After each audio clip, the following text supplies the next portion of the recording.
Hello, I am Professor Kalpesh Patel, Electrical Engineering Department from the Mahatma Gandhi Institute of Technical Education and Research Center, Navsari. Our subject is Control System Theory of the BE 3rd year 5th sem and subject code is 3130905. Our second chapter name is Time Response Analysis. This is the flow of contents from which up to the topic relative stability analysis is completed in previous lecture. So in this lecture we will conduct the root locus techniques, that means how to draw the construction of the root locus.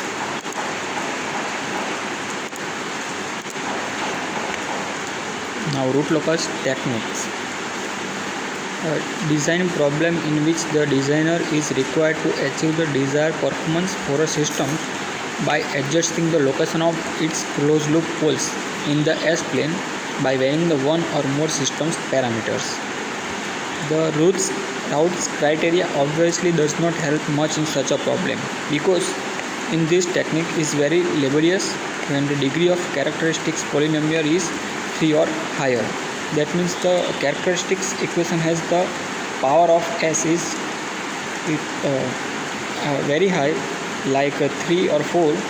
The route criteria techniques is very laborious.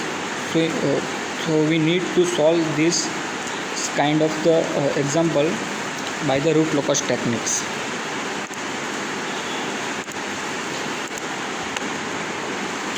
A simple techniques known as the root locus techniques for finding the roots of the characteristics equations. This technique provides graphical method of plotting the locus of the roots in the S-plane as a given system parameter is varied over the complete range of value, maybe from 0 to infinity. That means in root locus we are plotting the graphs of the different value of roots. So by connecting this point we get one lines which is known as the root locus. So the root locus corresponding to the parameter can then be located on the locus of the value of the parameter for desired root locations can be determined from the locus. So by this locus we can find out the in between roots between 2 points anywhere in the root locus.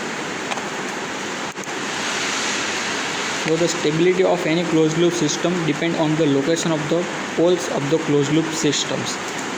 That means if the roots of the characteristics equations, all the roots of the characteristics equation lies on the left hand side of the S-planes, so we can say that it is a stable system. If one of the roots of the characteristics equation lies on the RHS side of the S-plane, so we can say that it is unstable system. If the roots are non-repeated and lies on the imaginary axis, we can say that it is the marginally stable or critically stable. The characteristics equation is associated with the roots to predict the response of the control systems.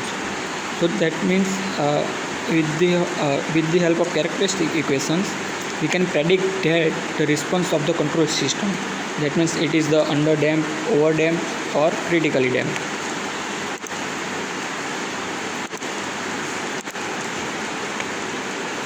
Consider the canonical systems as shown in figure. So here closed loop systems having the feedback gain is Hs, Rs is input and Cs is output. So the closed loop transfer function of this diagram is given by Cs by Rs, output by input equal to Gs upon 1 plus Gs Hs.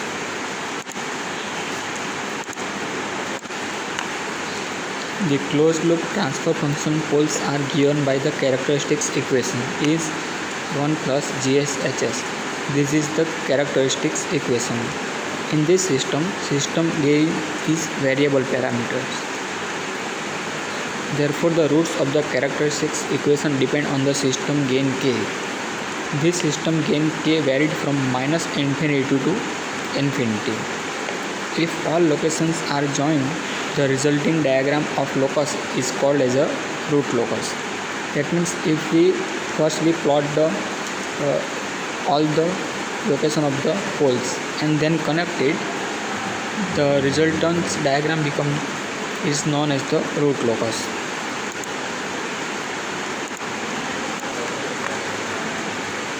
Definitions. First one is a root locus.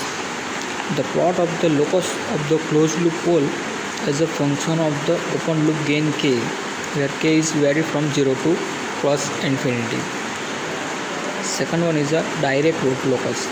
When system gain k is varied from 0 to plus infinity, the locus is called as direct root locus. Inverse root locus. When the system gain k is varied from minus infinity to 0, the locus is called as an inverse root locus. Here one example is given. For unity feedback system with Gs equal to k by s, obtain the root locus. So here Ks is the forward gain transfer function, k by s has output is Cs, input is Rs, and unity feedback is given. So here Gs equal to k by s, Hs equal to 1. Now the closed loop poles are given by the characteristics equation 1 plus Gs Hs equal to 0. So 1 plus Gs equal to k by s, Hs equal to 1. So 1 plus k by s equal to 0. So s plus k equal to 0. That means s equal to minus k. For k equal to 0, s equal to 0. For k equal to infinity, s equal to infinity. From these equations, for k equal to 0, s equal to 0. For k equal to infinity, s equal to minus infinity. See here s equal to minus infinity. As k is varied from 0 to infinity, the root locus varied from 0 to minus infinity. That means is k is varied from 0 to infinity, but root locus is varied from 0 to minus infinity. That means this is the root locus, which is start at 0 where k equal to 0, and when go at this negative real axis at the minus infinity at k equal to infinity.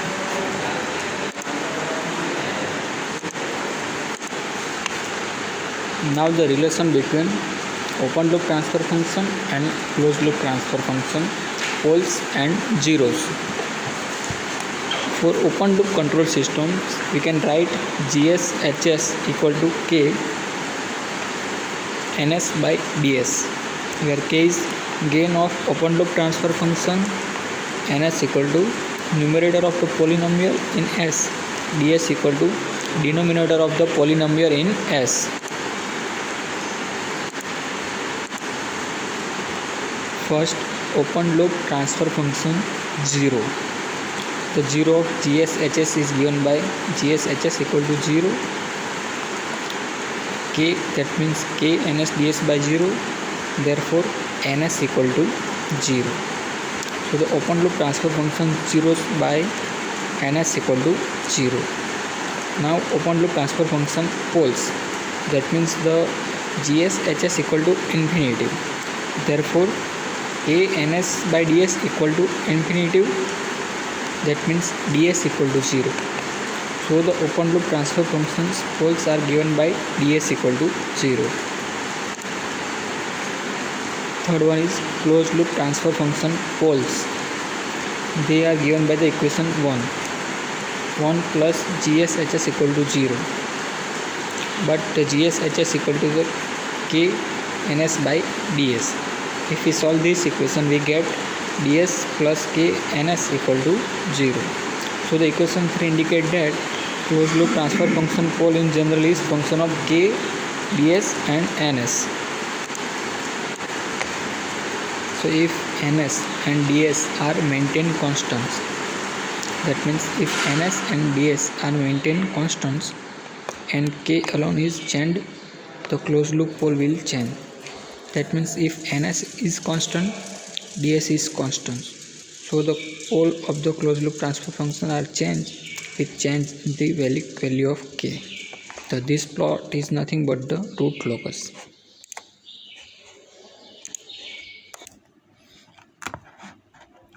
For extreme cases in equation 3, if first case consider k equal to 0.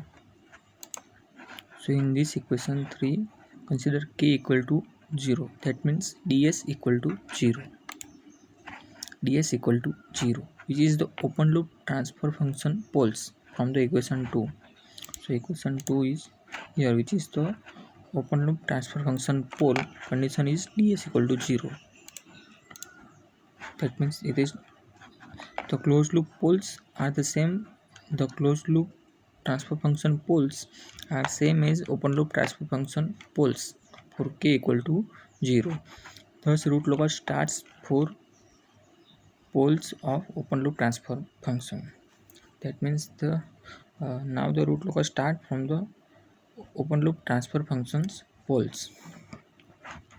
Consider k equal to infinity. If you put k equal to infinity in these equations, will give the closed loop transfer functions poles.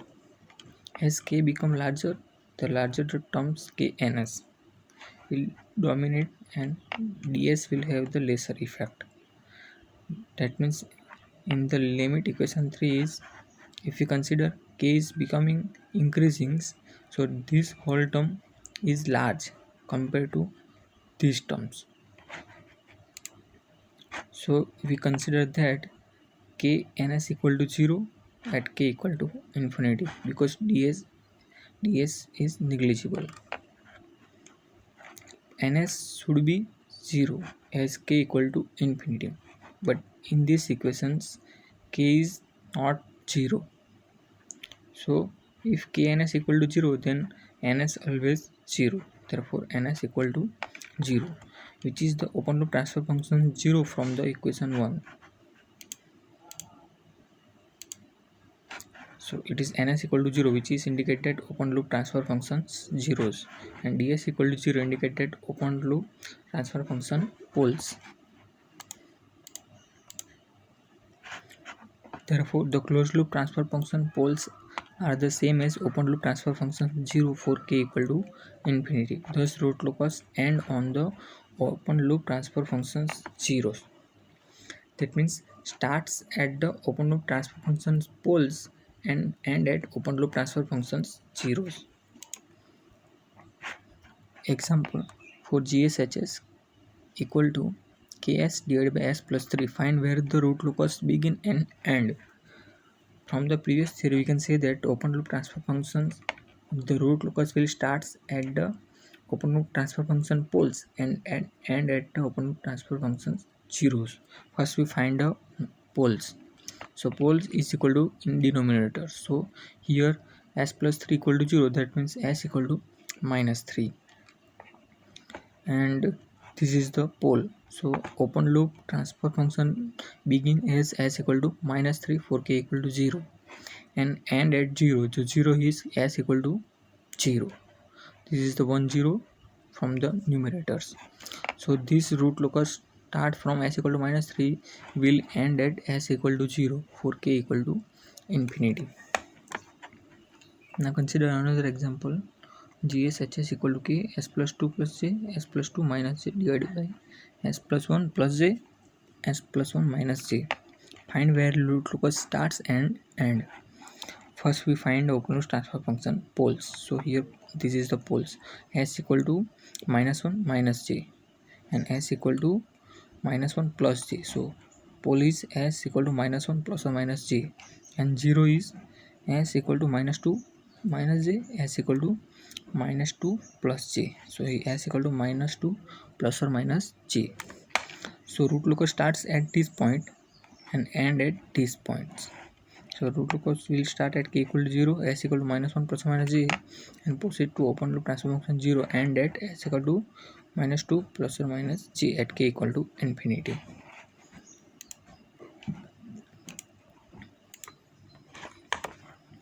Now angle and magnitude criteria. The closed loop transfer function poles are given by 1 plus GSHS equal to 0. So GSHS equal to minus 1. So it is minus 1 plus j0. From this we can say that its magnitude is 1 and phase angle is 180 degree. Since s is complex number, so the above equation 1 has both angle and magnitude. Both must be satisfied as per the equations 1. That means magnitude GSHS equal to 1 and angle GSHS is plus or minus 180 degree. As point S1 to lie on the root locus must satisfy the equation 2 and 3, which is the magnitude and angle criteria respectively for k greater than 0. That means any point S lies on root locus, then and then only if the magnitude of the closed loop transfer function is 1 and angle GSHS is plus or minus 190 degree. If these two conditions are satisfied, then we can say that S1 is lies on the root locus. Now consider the example GSHS equal to K divided by S plus 2. Check whether the point S equal to minus 1 plus J and S equal to minus 2 plus J lie on it.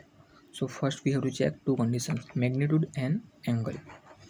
First consider the case for point S equal to minus 1 plus J. So if we put S equal to minus 1 plus J in these equations, we get K divided by minus 1 plus J plus 2. So if we solve this equation, we get K divided by minus 1 plus J plus 1 plus J. So K divided by J square minus 1. So K equal to K divided by minus 1, J square equal to minus 1. So K divided by minus 2. If we solve these equations, so upper is magnitude K, angle 0. In denominator, magnitude is 2, angle 180 degree. So magnitude is K by 2 and angle 0 minus 180 degree. That means magnitude is K by 2 and angle is minus 180 degree.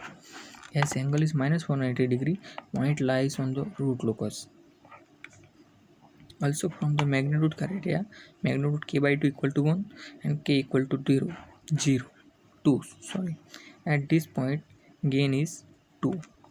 That means if K equal to 2, then the this point lies on the root locus. Consider the case 2, S equal to minus 2 plus J. If we put the S equal to minus 2 plus J in GSHS, we get K divided by minus 2 plus J in bracket minus 2 plus J plus 2. So K divided by J minus 2 plus J. If we multiply J in this bracket, we get, separately find upper numerator equal to magnitude is K, angle 0. For this, magnitude is 1, angle 90 degree. And for this, magnitude is under root 5 and angle 150 degree. So if we solve this equation, we get K equal to K and angle 0. Magnitude is root 5 and angle is, these two angle are added. So 90 plus 153 equal to 243. So magnitude is K by root 5 and angle is 0 minus 243. So K by root 5 angle minus 243.44. So angle criteria is not satisfied because this is not plus or minus 180 degree. So this point does not lies on the root locus. G2 questions. Write a notes on how location of the roots of the characteristic equation play an important role on the stability and behavior of the systems. That means you have to mention how the root location are used to find out the stability of the closed loop transfer functions. Use the sketches of impulse response for different location of the roots. So in this question, you have to as an input, you have to take as a impulse input, and for different location of the roots, sketch the S plane and locate the roots. Second one is briefly explain about the polar plots.